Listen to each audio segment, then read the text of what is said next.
안녕하세요. 뉴스와 사람들입니다. 이재명 대표의 연설 중 다음과 같은 내용이 있었지요.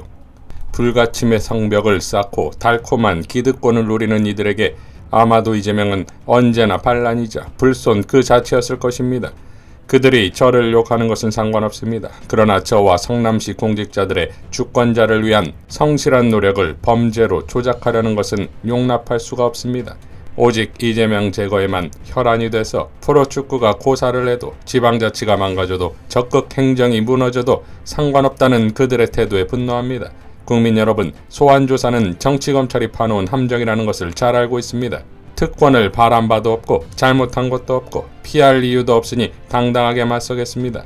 오늘 검찰 소환이 유례없는 탄압인 이유는 헌정사상 최초의 야당 책임자 소환이어서가 아닙니다.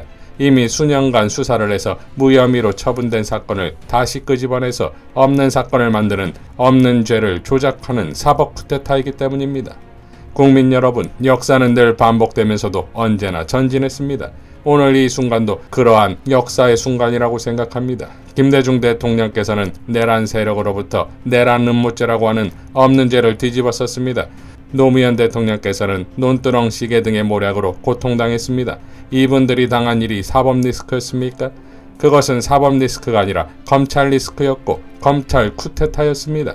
조봉암 사법살인사건, 유우성 간첩조작사건, 강기훈 유서대표 사건 등의 셀 수 없이 많은 검찰에 의한 사건 조작이 있었습니다. 검찰은 그동안 정권의 신년 노릇을 하다가 이제 권력 정권 그 자체가 됐습니다.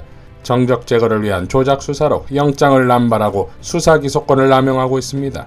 검찰공화국의 이 횡포를 이겨내고 얼어붙은 정치의 겨울을 뚫어내겠습니다.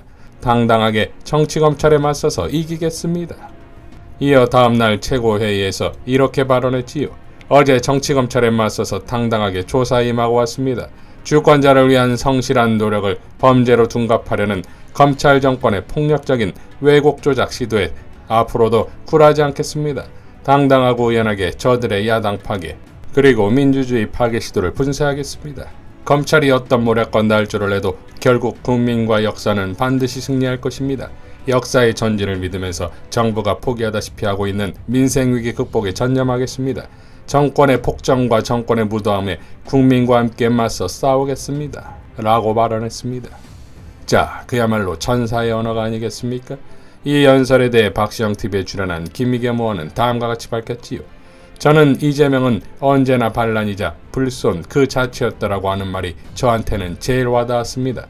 그러면서 이재명 대표의 야성이 살아나고 있구나 이런 느낌을 받았어요. 이재명 대표가 되고 나서 무슨 사법 게이트다 또 당내에서 여러가지 이야기가 나오고 이러면서 사실 좀 위축이 됐었지요. 나 때문에 내가 당에 부담을 주는 건 아닌가 이런 말씀도 한번 하시더라고요. 이제 그러다 보니 이재명 고유한 색깔이 잘 안 드러났었는데 오늘 반란이자 불손이다 이 말을 들으면서 저는 이재명이 이제 반란군 대장이 확실히 되는구나 이런 느낌이 들었고요. 그리고 김대중 노무현 그리고 더 거슬러 가서 조봉암까지 이야기를 했어요. 민중의 지도자, 국민의 지도자, 우뚝 선 지도자가 있고 그걸 제거하려는 이 기득권의 음모와 모략이 항상 있어 오지 않았습니까? 그런데 스스로를 그 역사적 맥락 속에 놓는다는 것 그러므로 역사적 정당성을 스스로에게 부여하고 또 시대적 사명, 소명을 스스로에게 부여한다는 것 자체가 앞으로 더 당당하고 떳떳하게 앞장서서 나가겠구나 하는 느낌을 오늘 저는 저 자리에 있으면서 느꼈습니다. 윤석열 입장에서 보면 뭐라 이재명이 돼? 그러면 나는 어떻게 되지? 이런 느낌이 드는 거예요. 그러니 지금 문재인 정부에서 또 윤석열 정부가 들어서고 나서 지금까지 검찰이 벌여왔던 어둡고 구리고 진짜 불법적인 일들까지 만일 정권을 내주게 되면 그리고 그게 이재명이라고 하는 야당 대표가 정권을 잡게 되면 그 반작용 이것이 감당이 안 될 것 같으니 저쪽도 죽기 살기로 지금 제거를 해야 된다 라고 하는 절박감과 위기감이 저는 있다고 생각합니다. 그리고 다른 사람도 아니고 이재명 대표 뭔가 세 보이잖아요.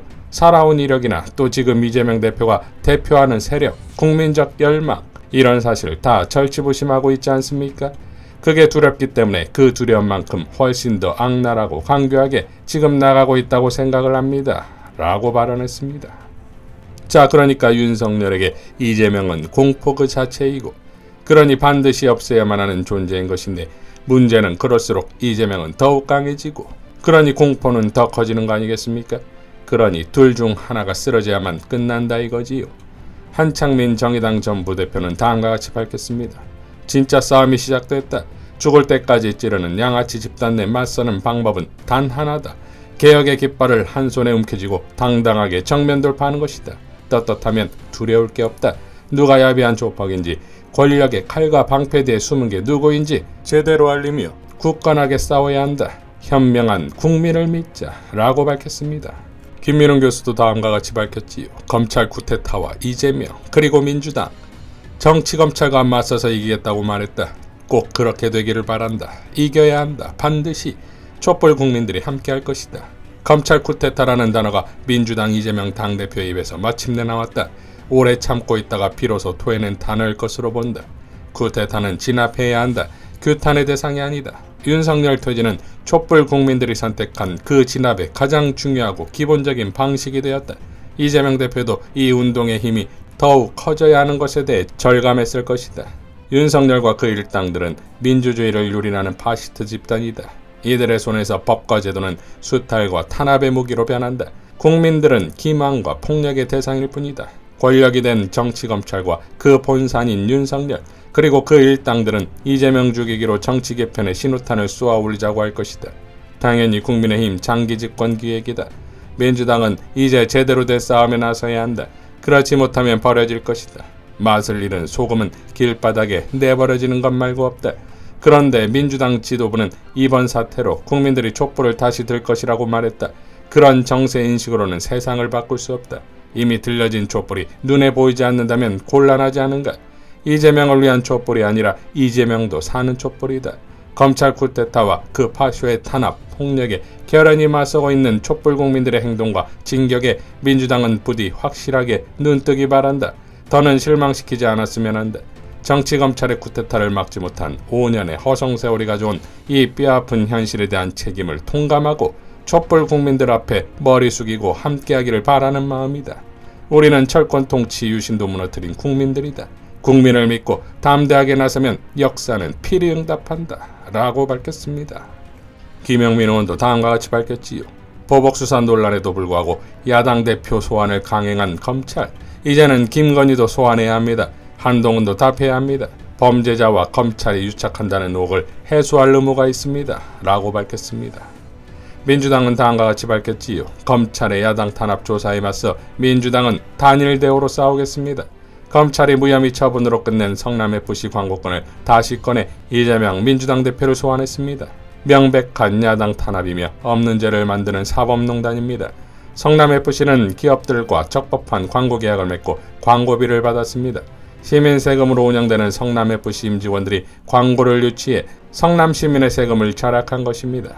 경남FC는 STX로부터 5년간 200억을, 대구FC는 두산건설에서 2년간 50억 원의 광고비를 유치하는 등 많은 시민구단이 유사한 방법으로 운영하고 있습니다.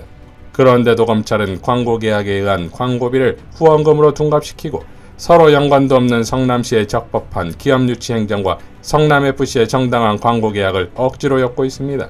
검찰의 억지 발상에 실수를 금할 수 없습니다. 시민구단인 성남FC는 시장 개인의 것이 아닙니다.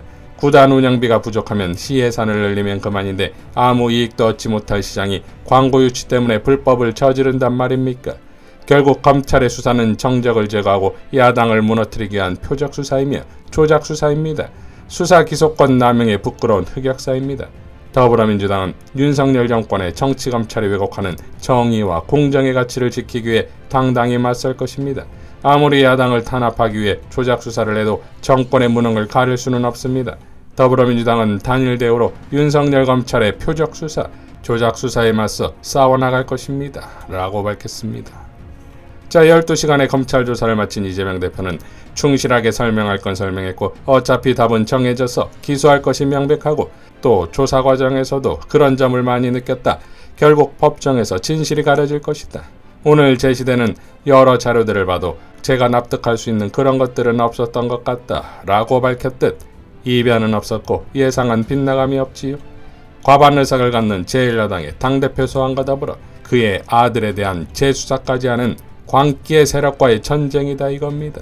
또한 시민언론 민들레에 검찰 출석 이재명 사법 쿠데타 정적 죽이기 정면 돌파. 기사에 따르면 검찰은 대장동 위례신도시 개발 특혜 의혹을 비롯한 이재명 대표 관련 10건의 수사에 서울중앙지검 3개 부서, 수원지검 4개 부서, 성남지청 1개 부서 등 8개 부서 60여 명의 검사를 투입해 올인하고 있는 중이다. 대검찰청과 국세청 등 내외부 파견 인력을 포함하면 실질적인 수사 인력은 더 많을 것으로 추정된다. 라고 보도했듯 저들을 이기기 위해서는 저들이 예상하는 그 이상으로 맞서야지요. 그러니 민주당이 발동해야 할 의회 권력의 풀파워는 이재명의 야성에서 와야 합니다. 이제 본격적인 경정권 퇴진에 돌입할 이재명의 민주당을 지지하고 응원하겠습니다. 이상 뉴스와 사람들이었습니다. 시청해주셔서 감사드립니다.